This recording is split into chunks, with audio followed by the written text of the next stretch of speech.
So hello everybody once again, and we are continuing our symposium dedicated to the poetry of Lida Yusupova, and I'm very happy to open panel number two, Lida Yusupova's documentary Poetics with uh, very esteemed and very loved by me participants, Stephanie Sandler and Ilya Kukulin, and hopefully Galina Rymbu will join us. And if not, then we'll use this time for Oksana Vasyakina's video, right? And the first, I just want to remind and to tell Ilya, who wasn't there, that we are trying to stay within the limit of 7 minutes per participants due to the sort of format of this event. Limit of what, sorry? 5-7 minutes per paper. And I'm pretty sure that Stephanie Sandler doesn't need to be introduced, but I still will use my privilege as the moderator and introduce her, professor of Harvard University, my very dear friend and co-author, one of the authors of the History of Russian Literature, published by Oxford University Press, along with many other important books we are all using in our studies and teaching, and I will just name a few of them: Distant Pleasures, Alexander Pushkin and the Writing of Exile, Commemorating Pushkin, Russian Myth of a National Poet, self and edited collections, Rereading Russian Poetry, Self and Story in Russian History, Sexuality and the Body in Russian Culture, as well as the collection dedicated to Olga Sidakova, and as I know, Stephanie is currently writing the book about contemporary Russian poetry. So please, Stephanie, the floor is yours.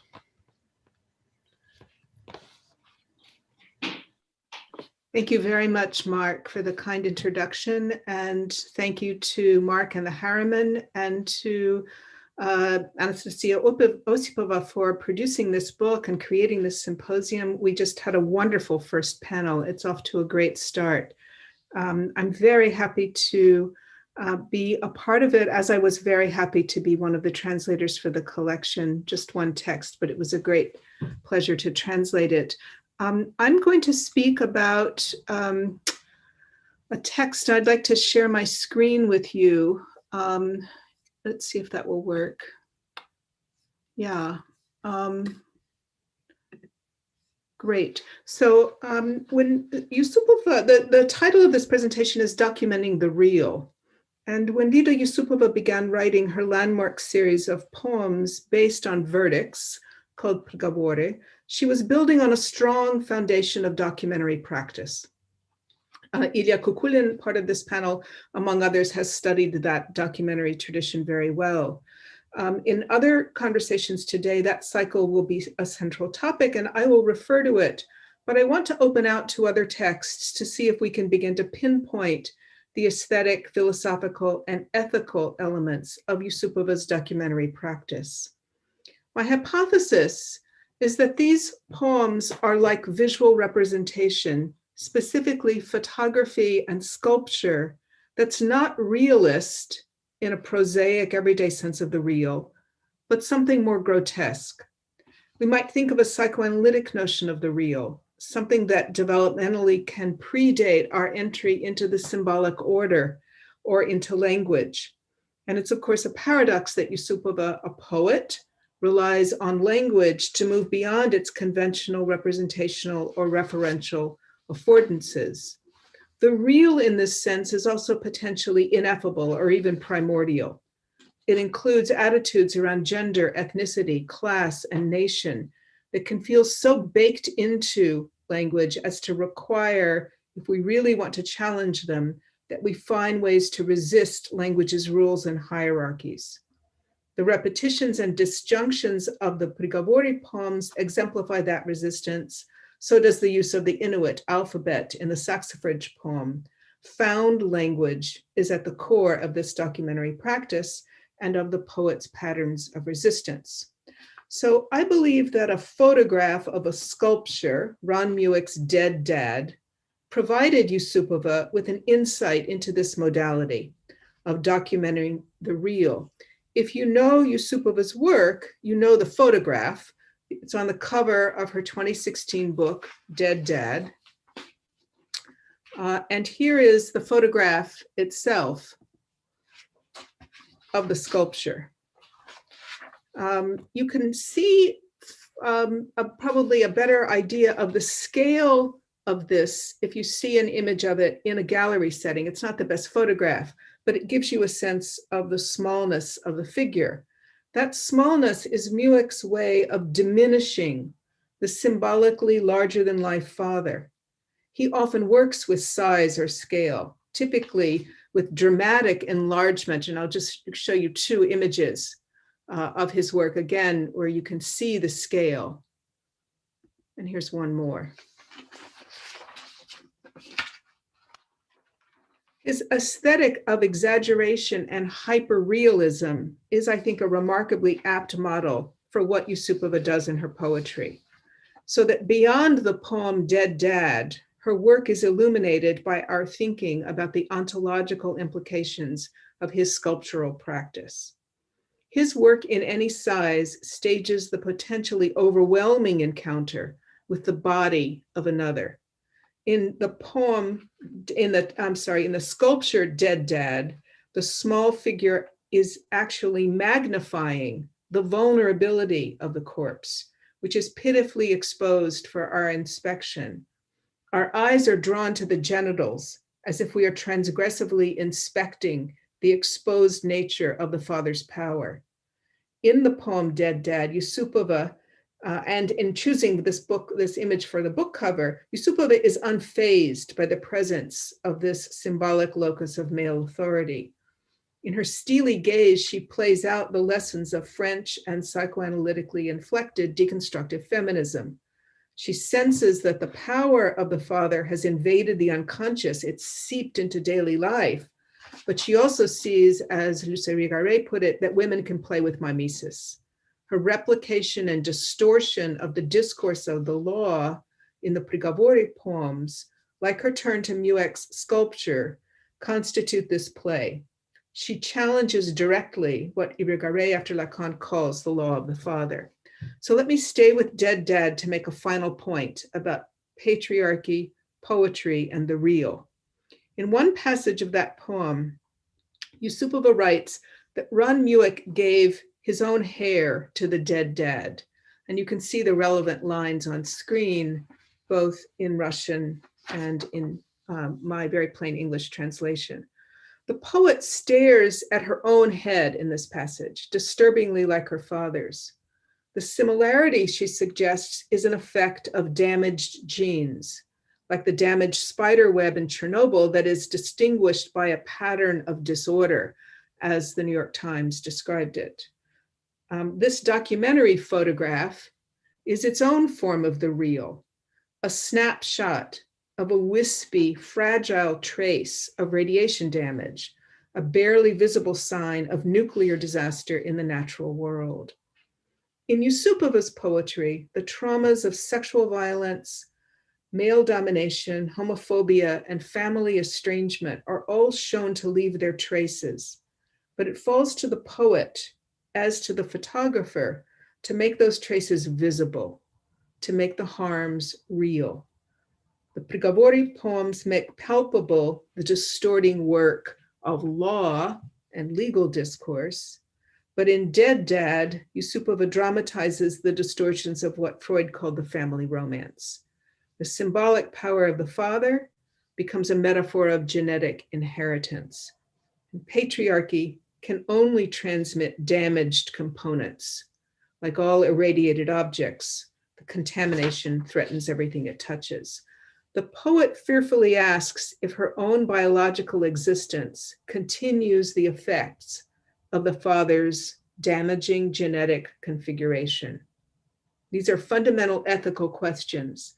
And while they would take us well beyond my own very narrow focus here on the documentary and the real, I end with them because the ethical achievement of this poetry, I think, is staggering, but also a complex process that we have yet to fully comprehend.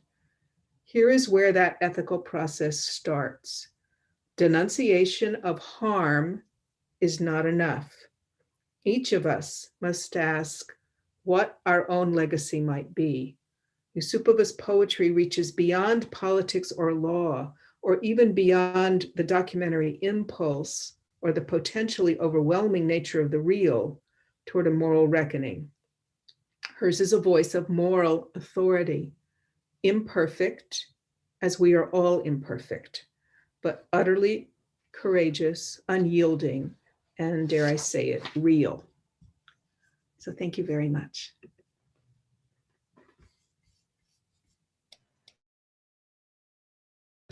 And I'm reminding dear colleagues that you may either type in your questions into chat or ask them later. I hope we'll have some time left for that. And we are moving to our next speaker, Ilya Kukulin. Ilya Kukulin is also my friend and also my co-author. He is professor at the High School of Economics in Moscow, and he's joining to us from Moscow, where it is a pretty late hour, as you probably know. Ilya is the foremost specialist in Russian poetry in general, especially Russian poetry of the 20th century and contemporary poetry. He is the author of at least two monographs.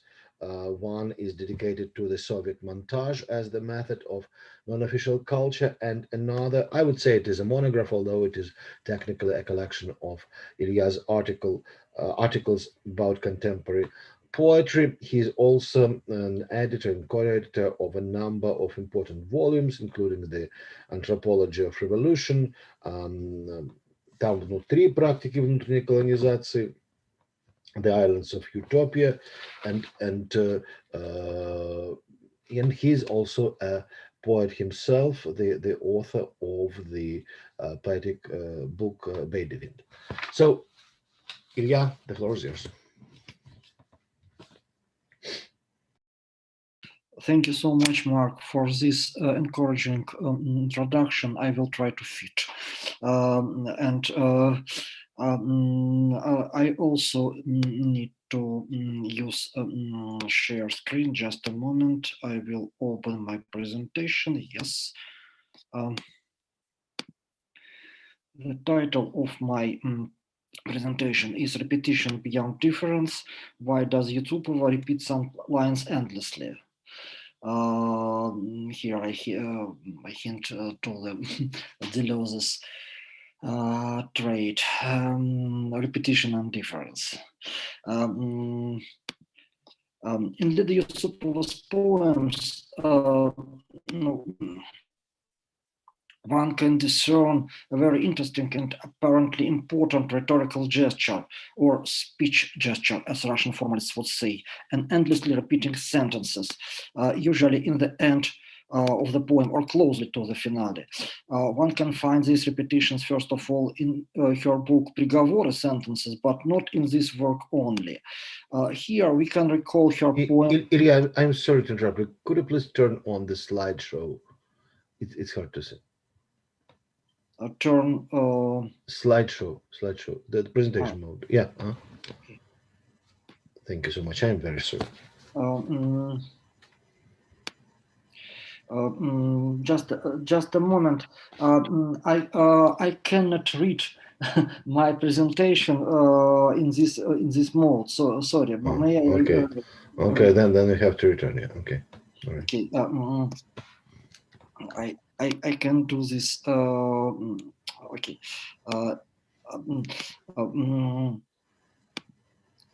But not in this work only. Here we can recall her poem Mutiyuk, speaking on a traumatic sexual experience of the heroine, or a poem which is finished with endlessly repeated это неправильно, это неправильно, это неправильно, это неправильно, and so on. Or the book or as a poem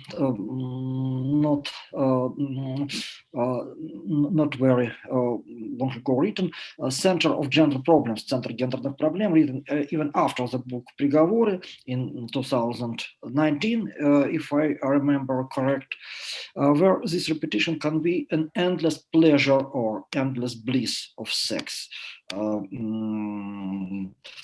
Это была самая счастливая ебля в моей жизни, ебля счастья, ебля счастья, ебля счастья. And I believe there is one can discern a paradox here in Matiyuk and in the Center of Gender Problems. Yusupova, with the mean of these repetitions, undermines speech of her own heroine, speech apparently close to the author's voice. The author's voice, so to say, disappears in these repetitions. In the book Приговоры, Yusupova undermines bureaucratic style of the forensic documents in the resembling manner. Are there two types of repetition, or this is one? I think that yes and no, two and one simultaneously. As it is known, Yusupova uses in Приговоры the text of real court sentences published on the internet sites of Russian courts. Some grammatic constructions from in these texts can be repeated many times because of the secretaries of the courts seem to use an option copy and paste while describing the same events in different documents or in the diverse sections of the same document. Yusupova, so to say, exacerbates these repetitions that are one of the main components of the alienating and psychologically depressing effect that is caused by bureaucratic language. Here, for example, from the shocking poem «Взял деревянную палку и силой засунул ей эту палку во влагалище». The endlessly repeating sentence from the court document «Влагалище не является жизненно важным органом». The shockingly cruel utterance that was used in order to weaken the sentence in this court, and the endlessly repeated смерть потерпевший, смерть потерпевший, смерть потерпевший.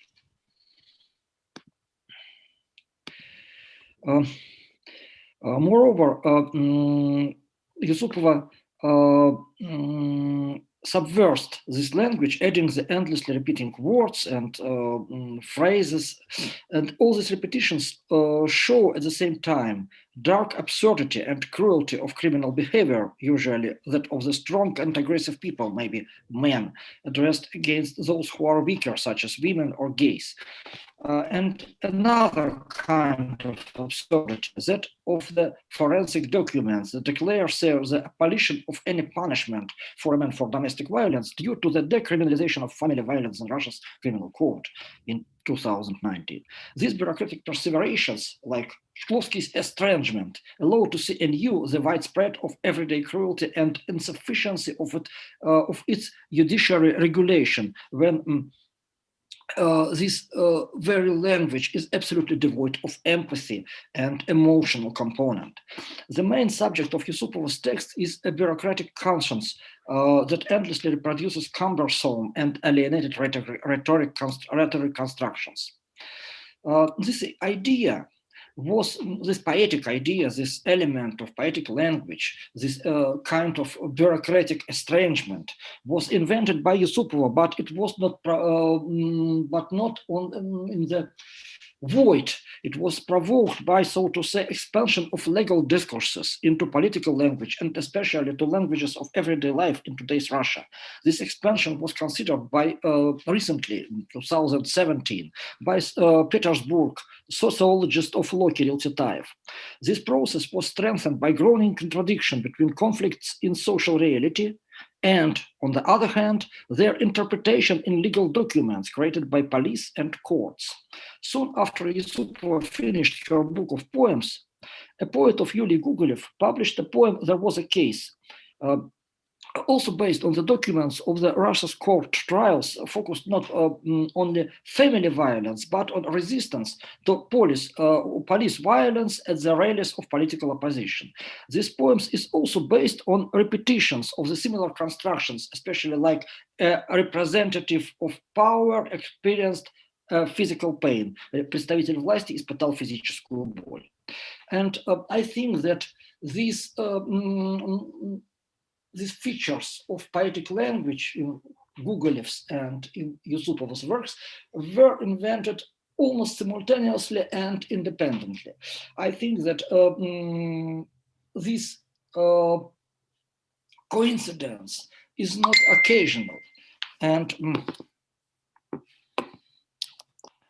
I think that it was provoked with this expansion and alienating force of legal language. These repetitions, now I return to Yusupova herself, to Yusupova's language, and now I will try to explain how these repetitions of legal and forensic formulas and repetitions of autopsychological formulas could be the elements of the same poetic language. These repetitions are, so to say, anti-Nekrasovian. Всеволод Некрасов repetitions, like in his most famous poem «Свобода есть, свобода есть, свобода есть, свобода есть, свобода есть, свобода есть, свобода». Repetition and paronymic attraction uses Jerry Janacek's term allow to add and to change the meanings. Yusupov's repetitions весна, весна, весна, весна, весна и правда весна. Yusupov's repetitions are based on no metamorphosis. Nothing changes. Only the meaning only is growing in its expressivity of desire. At this, I think that this allows these repetitions allows poem to be transferred into a space of pure desire, of pure repression of desire. I think that this could be compared with the method of early destruction of language in the middle of every short story of early Sorokin. But in Sorokin's stories, this invasion of pure desire destructs any idea of form, of well-wrought urn. But in Yusupov's poems, this desire or repression of desire presents an endless, literally endless, protest against alienation that destructs any visibility of logic. This logic alienates, and Yusupova protests against logic and logic organization. And also these repetitions call into question the very idea of an edge of poetic utterance, of its limits. The poem is being finished and remains unfinished at the same time. Here one faces an open event, the event that cannot be shaped as finished and thus alienated, like in Alexander Bloch's poem «An Artist», художник, мыслящий разум осилил, убил. The finished poem is alienated from its creator, from the artist. Yusupova, as a postmodernist artist, cannot consider herself as an almighty author like Bloch, but at the same time, she doesn't allow the poem to be finished in order to demonstrate endlessly the power of desire and the power of repression of this desire. A poem as an event doesn't want to finish. It perseverates and repeats an expression of suffering or of bliss. Thank you so much for your patience. Thank you, Ilya. Thank you so much. Thank you. Could you please turn off your Yeah, screen? without Right. no problem. Okay, thank you. So Nastya, do you think we can show Vasyakina, or rather let's open the floor for the discussion Have a discussion, and then if we have and time, see how it goes, and okay. then if necessary we'll turn Vasyakina. So dear colleagues, friends, please your questions or comments, and feel free to express your desire to speak up, and I will give you the floor. We don't have anything in question, or you may use question and answers function. So to let me begin then. I have questions for both panelists. Stephanie, my question is, I'm very intrigued and very strongly captivated by your thought about the ethical dimension of Yusupova's poetry. Since we haven't been speaking about ethical dimensions for quite a while, right? Especially in poetry, and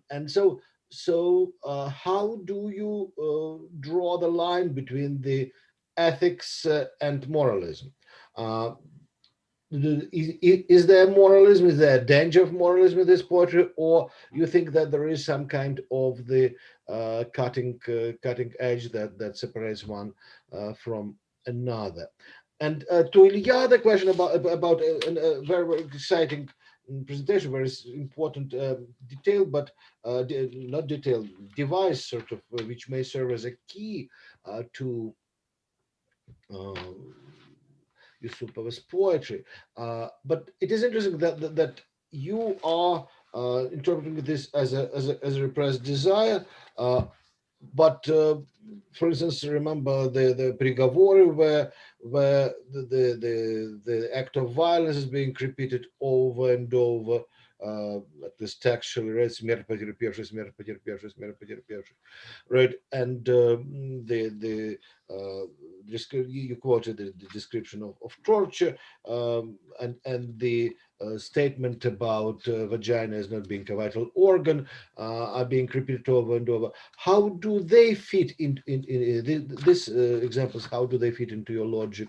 And Leva Borin, he suggested his interpretation. What do you think about it? So on the one hand, he says that it is there is some kind of pedagogical dimension that Yusupova, he says, буквально вдалбливает в голову читателя. Yusupova заставляет осознать эту смерть, если угодно, вдалбливает ее в голову. And at the same time, there is a reference to ritual, and Yusupova herself has titled one of her books Ritual. So do you see these connections with ritual and some kind of pedagogical peddling? Sorry for being wordy. I think that let Stephanie. Yep, I would like to ask Stephanie to answer. Yep. Okay. Actually, since Mark just asked that question and it's fresh, maybe Ilya answer it, and then I'll speak about ethics and moral.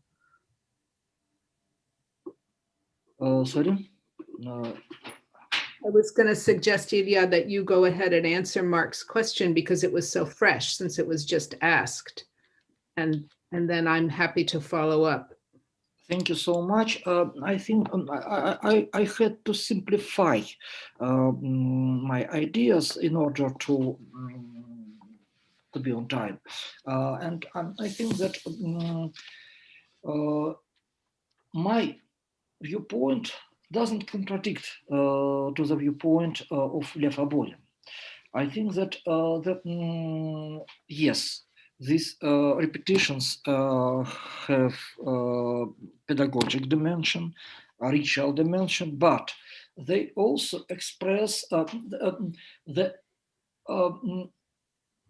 repetition several times is pedagogic, but this endless repetition exceeds some limits and makes to think that something more, maybe more neurotic or more more emotional stands behind this logic. And I think that this maybe this emotional pattern is not only killed life, but also the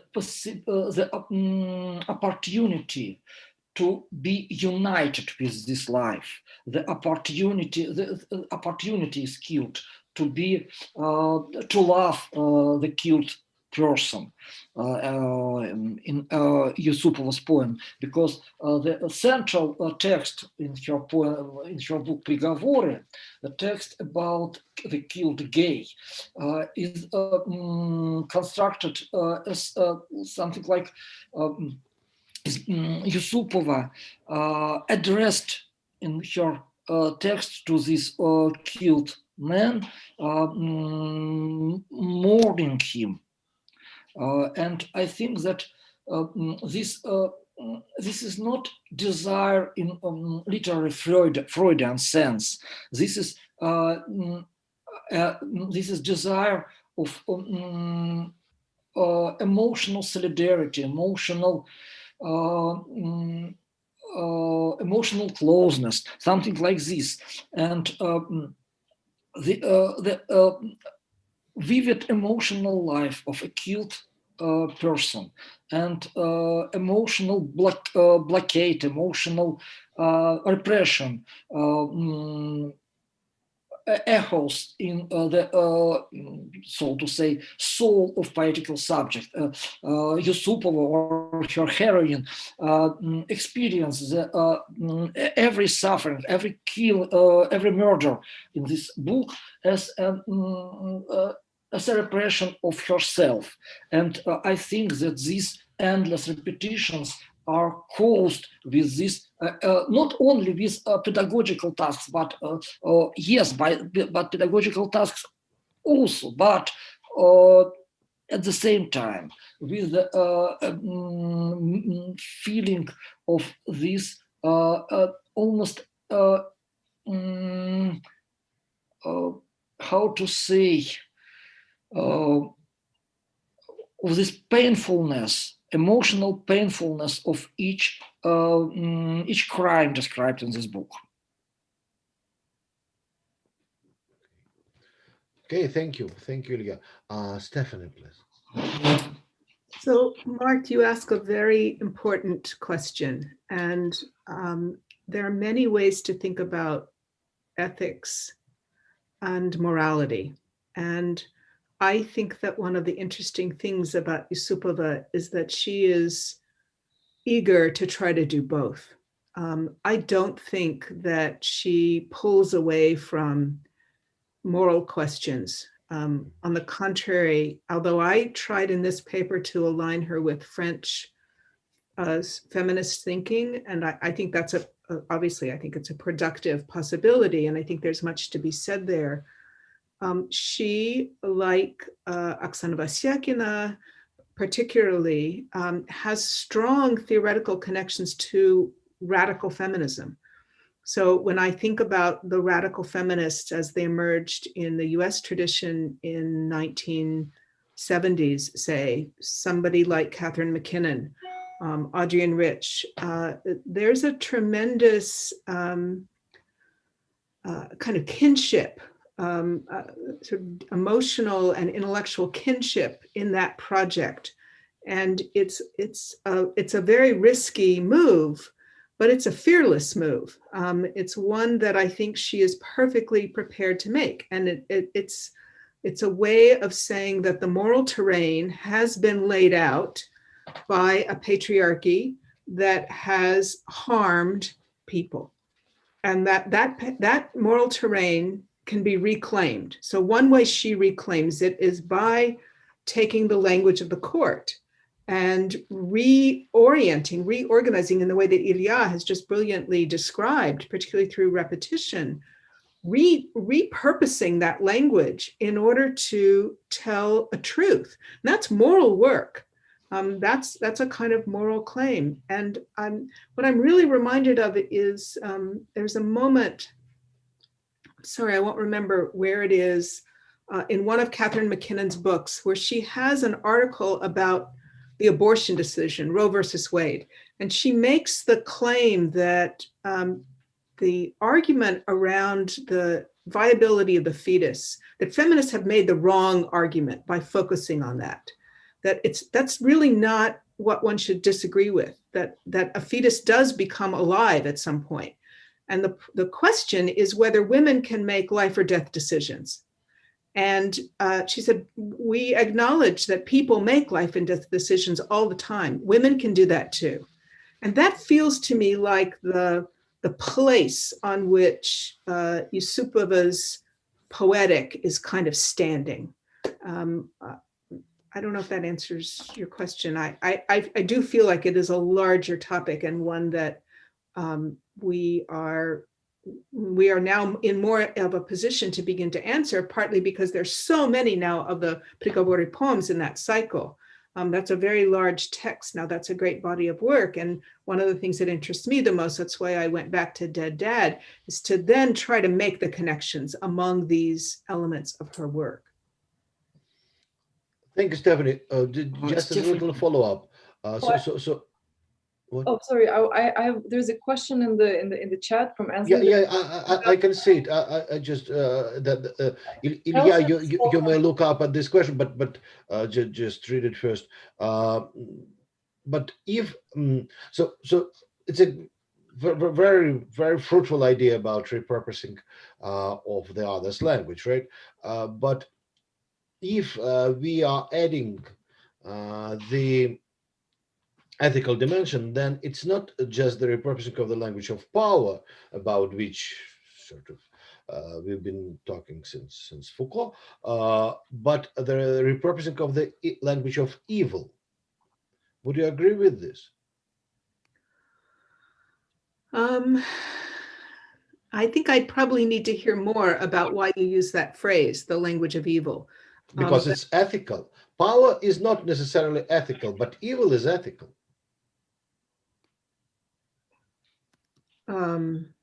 Okay, I'm missing some link here as to what then follows from that, because of course she is talking about what is right and what is wrong. And so the language of the court has shown itself to be unable to distinguish between what is right and what is wrong. So part of the force of what she wants to do is to take, just using those very same words, but make them reveal what is wrong in what had been proclaimed to actually not be so wrong. We may be doing the exact same thing. It is exact same thing, but if we are reading this as an ethical act, it is different from sort of reclaiming power from the powerless, for the powerless. I'm sorry. May I intervene? Sure. I think that I agree with Stephanie. I think that the idea of any resistance to alienation and idea of feminism are ethical, and these ideas become moralism when the author turns into a judge. And I think that, I believe, I don't know how to say, that Yusupova doesn't turn into a judge, at least in her book Prigovory. She resists to the Russian judges, literally, but she is not a judge. She's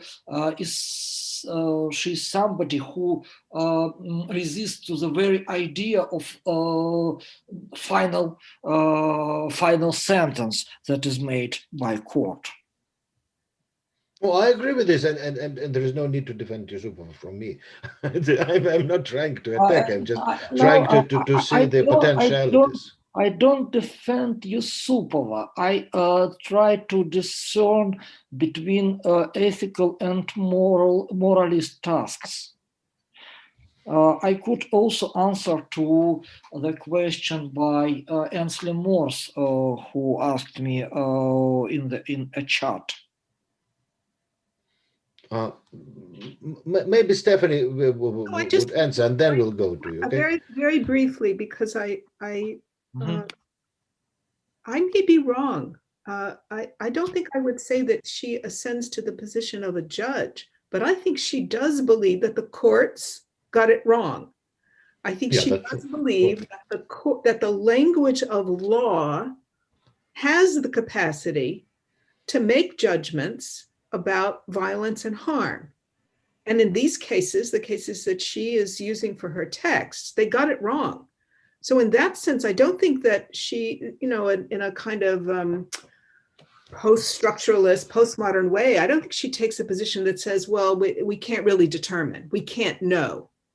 I think that she does write about things which are unknowable. There's some text which, and I don't think it's in the Prigovori cycle, but it's a kind of an appendix, the Masha Sigova poem about the young woman who disappeared, and it's not clear what happened to her. She sort of lays that out. So there are times where she's interested in laying out a situation which doesn't have a final explanation, but she's also casting doubt on the veracity of what her friends said and did. And she's calling them out, in a sense, for their failure to protect their friend and their failure to help find her. So I think that's one of the reasons why her voice, again, very much like Vasyakina's, her voice is such a strong voice. And one can find it too harsh. It can be too grating. I think she can hit people very hard. But I think that is part of her power. I agree with this, but so I raise this question because it is important to mark sort of the ethical turn, right? If we are talking about ethical turn, then we are talking about good and evil. We cannot just avoid this terminology. That's where we are. Sorry. Let Ilya answer the question about Nekrasov. Let me read it because our audience cannot see it. Ainsley sent the question to Ilya. Ilya, thank you. I like the anti-Nekrasovian comment, but don't you think perhaps via conceptualism, Yusupov's work with repetitions of legal language does something similar to poems like Nekrasov's Rost, where there is no transformation, just endless variation of meaningless phrases? I think that to some extent we could call the poem by Всеволод Некрасов «Рост», рост бесконечного, рост всемирного скорейшего числа мероприятий and so on, as one of the first poems predicting the Poetics by Yusupova. I think that Yusupova, as well as Yury Bukolev, they continue the Poetics of Russian conceptualism in today's situation. They deconstruct not ideologized, but so to say, not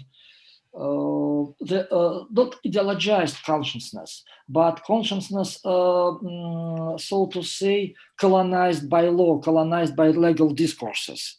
And I think that the poems like Nekrasov's Rost or some poems by Dmitry Alexandrovich Prigov, these they compose the whole evolutional line, and Yusupova is not the final end of this line, but one of the newest points on this line of poetic development. Answering the current political and social situation at the same time. Thank you. Sorry for interruption. Sorry. Any more questions or comments? Do we see anything? Do we have anything? So then, Nastya, maybe we should turn on Vasyakina's speech. Well, Is there anything? We only have 5 minutes, right? yes, we don't have time for No, Vasyakina. we have more. We have more. Our panel ends. Yeah, that's exactly 5 minutes that we can No, use. but Vasyakina is 15 minutes. We don't have time for that. Yeah, so we'll have to save it. Vasyakina is 15 minutes We will save it for the final panel. for the big break. Okay, all right. So then maybe there are some other questions. I had a small comment about Sure, go ahead. I just, again, it's very tiny, but of course, in Prigovore, we hear the tension between the legal language and the language of lamentation, right? So this repetition becomes a ritual mourning that pushes against the sort of the dimension of the legal discourse. So I don't find it productive to use the language of ethics or morals to Lida. I don't know, I have Artyom Magun's recent discussion of the new ethics on my mind, and I do agree with his criticism, but I feel that the language of care that is less judgmental is more applicable, right? In this kind of endless lamentation and attention that she lavishes on the situations and victims, she creates a space for investment that is ambiguous, but is investment nevertheless.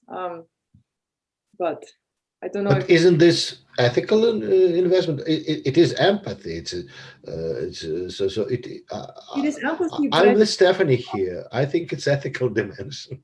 Well, yes, but I feel that it doesn't. I wouldn't map it onto what we now discuss as new ethics, which has this kind of grant certain classes to victims.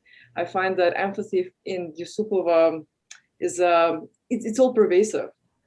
I don't think that she justifies perpetrators, and of course her questions allow to reopen the cases that have been shut down and closed by the legal system. But I find that her ethics is, let's say, opens investment rather than just sort of relish in the sense of righteousness or trauma. I think that the idea of language of care is very important, but Artemy Vladimirovich Magun, as far as I understand, discussed with the idea of so-called new ethic, not with the idea of ethic as such. Yes, absolutely.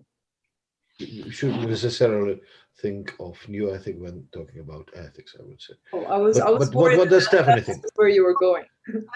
Anastasia, I like that comment very much. And I think I probably myself don't want to, even though I did it in the paper, I know I did it, but I think in the end, that's not the direction I would want my own thinking to go. And I like the language that you just offered me. I'm sorry not to remember which text it is. There's this poem, I think it's about Bukhantsov, Sergei Bukhantsov, where she actually writes at great length of trying to understand the mindset of the murderer. And that's always struck me as one of the kind of the bravest, and most daring, and in some ways most ethical aspects of what she's doing. So that is not justifying the harm. It is not excusing it. It is not diminishing it in any way, but it is part of that general sense of people all being human and trying to find some core of the essential human. So I like the language, the creating the space for an ethics of care. I think that's actually quite helpful. Thank you. Probably wrap up. Have 10 All right, so let us then thank you so much, Stephanie and Ilya, for exciting papers. You proved very well that short still can be very, very exciting, right? And I think we had a great discussion, including us. And can I just say that Ilya was the first person to tell me to read Lida Yusupova's work. So it's a special pleasure to share this conversation with Ilya and to continue to learn. Thank you so much that you remember this. That's wonderful. Thank you. All right, dear friends and colleagues.